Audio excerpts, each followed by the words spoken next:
Chapitre 21. Obstruction sur la route. Constantin a été plus sympa avec moi que je ne l'aurais cru. Nous nous sommes concentrés sur le style à deux armes, pour affronter deux adversaires à la fois, deux humains. Constantin m'a fait remarquer qu'il ne combattait avec de lame que contre un seul adversaire, ou contre un monstre. Il fallait pouvoir être ambidextre et pouvoir contrôler les lames indépendamment. Ce n'était pas facile. Mais Constantin pensait que j'avais les capacités d'apprendre. Nous nous sommes concentrés sur l'utilisation de l'arme secondaire comme arme de parade et de défense. À la fin, j'ai découvert de terre et de sueur, buvant goulûment à une gourde. Il m'a dit « Si tout se passe comme prévu, les Bartiradiens envahiront la ville en force et tenteront de s'en emparer. Ils sont majoritairement humains, mais il faut s'attendre à ce que des elfes et des nains soient parmi eux. Les elfes sont agiles, et les nains frappent comme des brutes. » Il a bu une longue gorgée à sa gourde. « Et ne te laisse pas séduire par la beauté de leurs femmes. J'ai failli perdre la tête en plongeant mes yeux dans ceux de l'une d'elles. »« Merde, je ne savais pas que tu préférais les femmes naines. » ai-je plaisanté avec l'éclaireur plus âgé. Constantin me frappa doucement la poitrine avec sa gourde, mais ce geste m'éclaboussa le visage. « Les elfes, mon garçon, les elfes. Mais j'ai eu une naine une fois. Les femmes sont aussi poilues en bas qu'en haut. » Il se leva et s'éloigna. J'ai traversé la ville de Macha, mais il ne restait pas grand-chose. La plupart des boutiques étaient abandonnées et presque vides. L'armée régulière laissait les boutiques fermées tranquilles, mais pénétrait ouvertement dans les boutiques ouvertes, à la recherche de marchandises abandonnées. J'ai atteint les portes et je suis sorti dans l'air humide. L'un des soldats à l'entrée a regardé mon armure de cuir de la Légion, puis m'a ignoré. Le terrain autour des murs était peuplé de dizaines de petites maisons, la plupart avec des champs labourés, récoltés rapidement, probablement trop tôt dans la saison.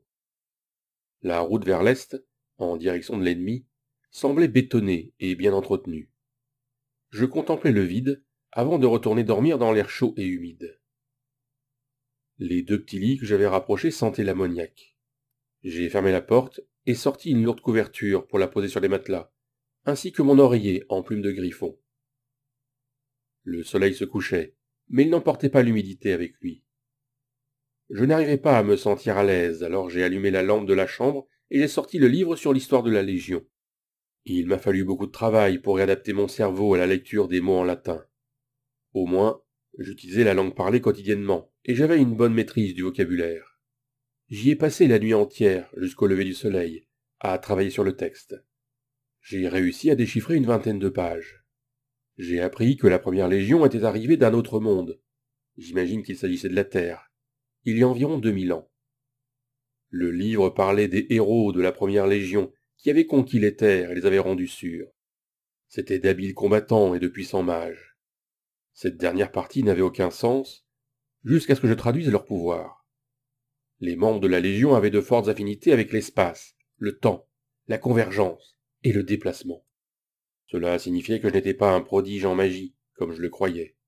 Au contraire, les forces qui m'avaient amené ici m'affectaient de la même manière que la première Légion. On frappa bruyamment à la porte. « Réveille-toi et équipe-toi. Nous devons être à la porte dans une demi-heure pour patrouiller. » C'était Constantin, et il alla réveiller les autres à la porte suivante. Je rangeai l'oreiller et le livre de mon espace dimensionnel, mais laissai simplement la lourde couverture sur le lit. J'avais transpiré abondamment pendant la nuit, et je n'hésiterais pas à laisser la couverture humide dehors, espérant qu'elle sèche. Je la suspendis donc près de la fenêtre. Je rassemblai mon équipement et m'équipai de 2 épées courtes. J'envisageais de réquisitionner une lance auprès de l'armée, mais je décidai de ne pas la porter en patrouille.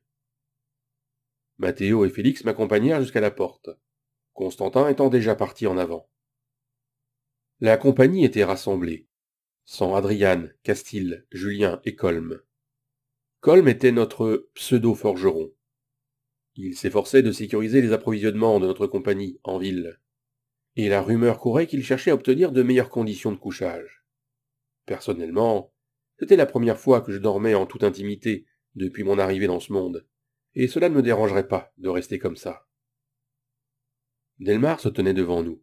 « On a une boucle de 30 kilomètres à faire aujourd'hui, les gars. Assurez-vous que vos gourdes soient pleines. » Les insectes seront de plus en plus dangereux à mesure que nous avancerons dans la zone humide. Alors même s'il fait chaud, je vous suggère de vous couvrir le cou et la tête. On va rencontrer des grenouilles de la taille d'un cheval. Le plus grand danger, c'est qu'elles vous attrapent avec leur langue et vous entraînent sous l'eau. Si un camarade est attrapé, il regardait les hommes. Attaquez d'abord la langue. Il y aura ainsi plus de chances qu'il soit libéré. Ensuite, concentrez vos attaques sur le corps. Tout le monde hocha la tête et déplaça une dague à la ceinture pour faciliter l'accès. Delmar sembla réfléchir avant d'ajouter. Un bullbug a été aperçu il y a quelques jours. Si nous en repérons un, nous nous regrouperons et retournerons en ville. Il se déplace en grand groupe de chasse et on peut être niché au fond du marais. Constantin m'a tendu un bandage propre et m'a montré comment l'enrouler pour protéger mon cou et ma tête. Il a fait de même avec 2 autres membres de la compagnie qui n'en avaient pas. Nous avons commencé à marcher, et nos 2 éclaireurs, Orson et Constantin, ont pris de l'avance. First marchait à côté de moi. Après 20 minutes de route, nous nous sommes tous dispersés par 2 ou 3. First m'a dit. C'est vrai, l'armée se rassemble à la frontière et va avancer jusqu'à Macha dans quelques jours. On va être coincé dans un putain de siège. First n'était pas du tout content. Alors Justin nous a trahis ? Demandai-je. Il grogna. Non, un autre ennemi de Castille. La guilde des aventuriers, je crois. Ils espèrent probablement qu'elle mourra ici pendant l'attaque et qu'ils empocheront la commission d'exploration du donjon. Combien d'ennemis a la mage Castille ? Demandai-je en sirotant ma gourde. Elle était déjà à moitié vide, et nous n'étions pas partis depuis 3 heures. Je crois que j'allais devoir essayer de puiser de l'eau dans les tonneaux de mon espace dimensionnel pendant la prochaine pause. Feur se rit. Environ 5 que je connais. Probablement autant de personnes que je ne connais pas. La plupart ne sont pas vraiment des ennemis, juste des gens qui ne l'aiment pas. First ajusta son petit sac. La mage Castille était la première de sa promotion à l'école des mages de guerre. Cela n'a pas plu aux fils et filles des premiers citoyens. Tout s'est enchaîné après ça. Je l'ai rejointe environ 3 ans après qu'elle était affectée à une compagnie de légionnaires. Il se retourna vers les autres. Environ la moitié d'entre nous sont encore là. Castille a bien agi envers nous. Il se pencha et murmura.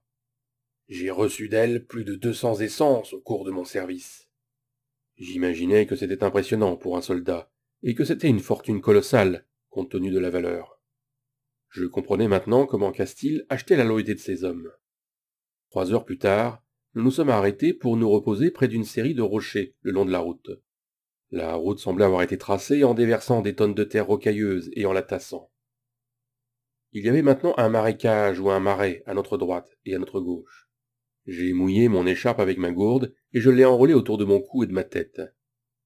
Il devait faire trop chaud pour que les insectes sortent aujourd'hui, car j'en avais vu aucun, mais l'écharpe a atténué la chaleur. Delmar s'assit sur le rocher à côté de moi. Tu ne devrais pas gaspiller ton eau comme ça, Eric. Si on se bat, cette eau sera comme un élixir des dieux après. J'acquiesçai à sa sagesse. Je m'installai à l'ombre d'un rocher. Je me concentrais sur l'eau dans mon espace et sur la gourde que je tenais à la main. J'avais envie d'y plonger mon doigt, mais je souris follement en la remplissant. Non seulement elle se remplissait, mais en plus, c'était de l'eau froide. Personne ne m'a vu, et j'ai dû tirer 3 longues gorgées pour vider la gourde à moitié, au cas où quelqu'un demanderait à en boire. Nous avons continué notre patrouille et sommes arrivés à un carrefour hanté. J'ai lu les panneaux. La ville d'Oliscalmap se trouvait au bout d'une route qui faisait partie de l'Empire télien. Nous allions vers la ville de Guirakas, dans le royaume de Bartiradia. J'ai examiné les chiffres et calculé la distance. Il y avait 158 kilomètres jusqu'à la ville ennemie, donc pas de quoi s'inquiéter pour l'instant. Oliscalmap était à 120 kilomètres. J'étais un peu déçu de ne pas avoir encore vu de grenouilles géantes. Je voulais juste voir à quoi elles ressemblaient de plus près. Delmar nous a fait reprendre la route et nous avons commencé à retourner vers Macha par une autre route. Après midi, Constantin et Olson sont revenus en courant. Ils ont fait leur rapport à Delmar, qui a regardé plus loin sur la route, puis dans la direction d'où nous étions venus. Il a rassemblé tout le monde et les éclaireurs ont monté la garde. Les éclaireurs ont trouvé un obstacle devant nous. Un ogre se trouve à environ 800 mètres plus loin sur la route, en train de chasser les grenouilles géantes. Il observa tous ceux qui avaient commencé à resserrer leurs armures et à dégainer leurs armes. Il aura peut-être bougé avant notre arrivée, mais sinon, nous formerons un mur de boucliers et tirerons à distance. 5 hommes armés d'arcs acquiescèrent et rejoignirent l'arrière de la formation. Les ogres ne sont pas brillants, mais ils frappent avec une force mortelle. Eric, reste au milieu de la formation et sois prêt à soigner les blessés avec Linus. Delmar retira son bouclier et se dirigea vers l'avant avec 5 autres hommes portant de grands boucliers. C'était comme de la magie de voir la compagnie marcher au pas et former un carré à l'approche du combat. L'ogre était toujours là et nous vit approcher. Il y avait 2 gros cadavres de grenouilles dont il s'était nourri sur la route. Le vent avait tourné et soufflé droit sur nous. Ça sentait la bile mêlée à un paix d'une puanteur infernale. L'ogre se leva et je restai bouche bée. Il mesurait facilement plus de 3 mètres et devait peser plus qu'un cheval. Sa peau brun jaune était couverte de poils et de terre. Quelqu'un a dit « Baise-moi !» Une autre personne a plaisanté. « Tu ne veux pas que cette chose te percute ?»